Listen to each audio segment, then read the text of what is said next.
this I know is really up your alley here, Grant. For people that don't know this, and most of you don't, he put out an excellent piece called "Commercial Break." I think it was in January, February, Yeah.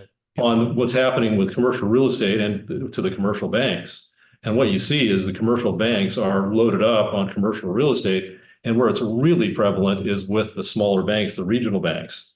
So if you look at the big boys like JP Morgan, Bank of America, Citi, they don't look nearly as alarming in terms of their exposure to CRE. So that is an issue because, for one thing, the regional banks tend to be the primary funding mechanism for small and mid-sized businesses, and those guys tend to be the main job creators and the main job destroyers. So I don't think this is just kind of an esoteric point. And also, when you look at the amount of exposure in terms of dollars, it's about 1.4 trillion, and you got a whole lot of these banks that actually have negative equity. So, Grant, since that's your theme, I'm going to turn it over to you on that one.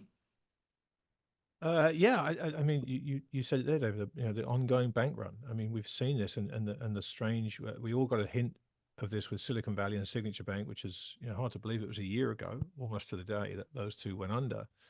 Uh, and at the time, I think anybody looking at that would have realized just how serious the potential fallout was, which is why Janet Yellen effectively guaranteed all deposits, not just the 250 grand minimum the FDIC ensures.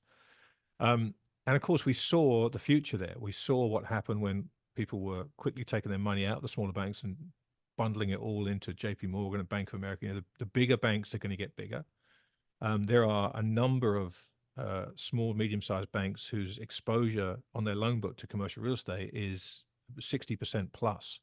So those banks are really in a tricky spot. And if you pay attention to social media, you pay attention to some of the people that follow commercial real estate, you will see extraordinary transactions taking place in every major city in America, from New York to San Francisco to LA to Baltimore to St. Louis to Florida, everywhere, where commercial real estate blocks are selling, some of them 50, 60, 70, 85% below the last sale price, on a per price per square foot basis.